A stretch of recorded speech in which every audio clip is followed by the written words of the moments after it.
또 여기에서 예술적인 어떤 흥미로운 작품이라고 할 수 있는 것은요, 이 그림은 여러 가지 가설과 여러 가지 해석을 할 수 있습니다. 첫 번째는 지금 어떤 것이냐면요. 첫 번째는 먼저 저희가 이제 한번 인물을 한번 보죠. 그래서 되어 있는데 아까 마르가리타 공주와 시녀들 일행 있고요. 그 다음에 난쟁이들은 아마도는 그의 시종 역할을 하면서 마르가리타 공주의 친구 역할도 하며 유모 역할도 했던 것이고요. 그리고 또 여기에 있는 강아지, 개도 이렇게 위치에 등장하고요. 그 다음에 이 그림을 그렸던 벨라스케스의 자화상과 이런 것들이 있고요. 그 다음에 또 여기에 이 시종 집사장인데요. 이 사람이 또 그 문을 열고 들어오면서 이렇게 있어서 언뜻 저희가 보게 되면은 이 중심 인물인 마르가리타 공주가 그림의 중심에 있고요. 그 다음에 뒤에 희미하게 있는 뒤에 있는 그 관심 중심을 끌기 위하여 이렇게 빛을 비춰서 시종무관이 문을 열면서 뒤로 그림의 중심을 끌어들이게 됩니다. 그렇게 돼서 만들어졌고요. 그렇게 해서 저희가 이 그림을 저희가 이제 그림은 어떤 상황일까라면 첫 번째 이 벨라스케스라는 화가가 어디에다 지금 이 팔레트를 들고 큰 캔버스에다가 그림을 그리고 있지 않습니까? 그 캔버스에다가 그림을 그리고 있는데요. 여기서 돼 있는데 연초에서 이제 캔버스에서 그림을 그리고 있지 않습니까? 그래서 돼 있는데 이 지금 첫 번째 가설은 지금 저희가 이 그림 속에 보이지 않는 하나의 그 비춰진 그림이 지금 이게 그림의 중앙 가운데에 깊숙이 있는 그림에 비춰져 있는 펠리페 4세가 지금 저희가 펠리페 4세가 이 그림의 앞에, 그러니까 지금 이 관람자의 위치에서 그림 앞에서 서 있고요. 그리고 이 캔버스에다가 이 벨라스케스는 펠리페 4세의 국왕 부부의 그 초상화를 그리고 있는 거죠. 그리고 있는 겁니다. 그런데 그때 예전에도 국왕과 같은 왕이나 왕비와 같은 사람들이 어떤 자기 초상화를 그리기 위해서는 몇 개월씩 그림을 그리거든요. 그래서 오랜 시간 동안 서 있어야 되잖아요.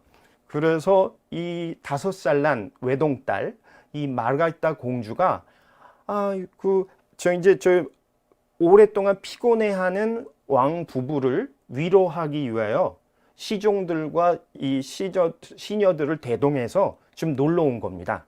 이 지금 궁정 작업실 이에 놀러 왔죠. 그래서 왕과 왕비마마 힘드시죠? 그리고 앞에서 재롱을 떨고 있는 장면이라고 하죠.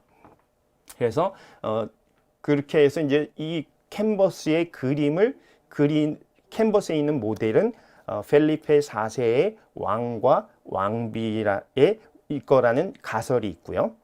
그리고 두 번째 가설은 뭘까라고 하면요. 실질적으로 저 캔버스의 그림을 그리고 있는 모델은 누굴까라고 하면요. 이거는 좀 역발상적인 생각인데요. 바로 저희가 지금 보이지 않는 지금 저희가 이 그림의 앞에 또 다른 보이지 않는 또 다른 거울이 하나 있습니다. 그 거울에 지금 여러분이 보고 계신 이 그림에 있는 요 모습들이 비춰지고 있는 거예요. 그래서 이 벨라스케스는 우리가 보이지 않는 이 거울 속에 비춰진 마르가리타 공주와 시녀들과 난쟁이들과 자신을 이 캔버스에 그리고 있는 거죠. 그러니까 저희가 보통 이런 것을 얘기할 때 가시성과 보이는 것과 보이지 않는 것의 역전이라는 말을 하는데요. 이게 좀 어려운 말 같기도 한데 사실은 우리가 이제 그림을 그릴 때 그림이나 미술 작품이 있으면 미술관에 가서 우리가 그림을 보고 있다. 작품을 본다고 생각하잖아요. 근데 지금 제가 말씀드렸던 두 번째 가설 같은 경우는 그러니까 관람자의 시선에서 서 있는 지금 여러분이 지금 보고 계시는 이 메니나스란 이 장면은, 이 그림은 그러니까 벨라스가스가 생각하기 전에 첫 번째 가설이죠. 첫 번째 가설에서 그 벨라스게 가설에서 그 벨라스케스가 이렇게 모델로 서 있는 펠리페 4세의 망막 속에 이렇게 비춰지겠구나라고 생각을 해서 그리게 된 겁니다. 그래서 이게 그러니까 저희가 보이지 않는 세계를 새롭게 다시 이렇게 창출을 해놓은 것이죠. 그래서 저희가 이제 이 첫 번째와 두 번째 가설들이 이렇게 있는데, 저는 또 이 캔버스에 진짜 그리고 있는 건 뭘까라고 하면요, 저는 또 이렇게 다 있는 두 번째 가설 말고 세 번째 가설을 얘기해 보고 싶어요. 세 번째 가설은 뭐냐면, 벨라스케스가 자신을 그리고 있는데요. 자신을 그리고 있는데 그 자신의 있는 자신이 벨라스케스의 그 모습을 보면 벨라스케스는 그 궁정화가로서 30년 넘게 봉직을 하면서 나중에 죽기 바로 직전 이 그림을 그리고 한 1년 반 정도 후에 산티아고 기사 자기를 받게 됩니다.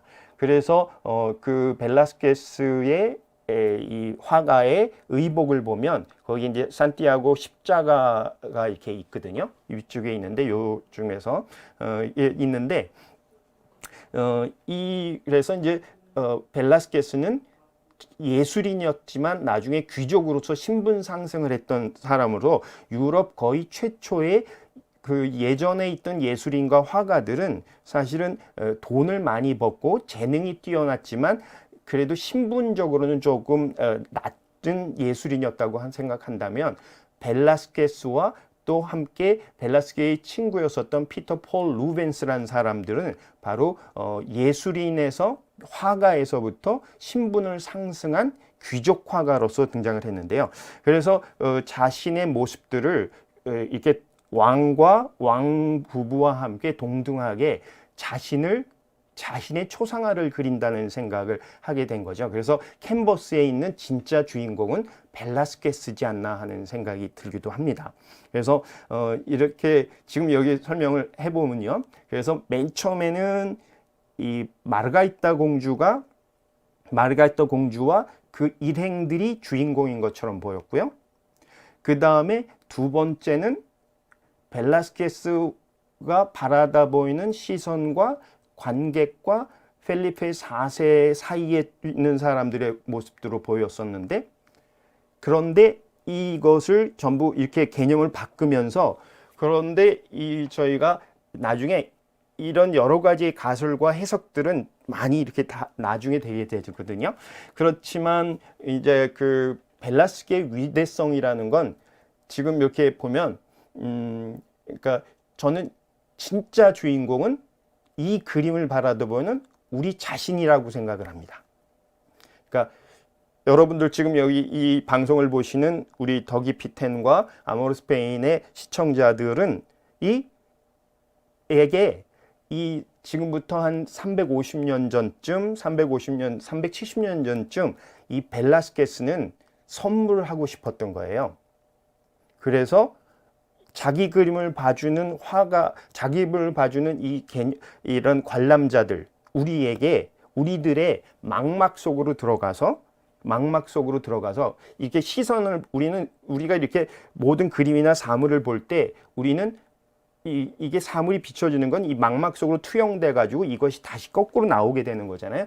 그래서 벨라스케스는 이 그림을 투영을 하면서 보이지 않는 것을 그림 속에 투영시키면서 자기 수많은 시간이 지났을 때 자기 그림을 봐주는 사람의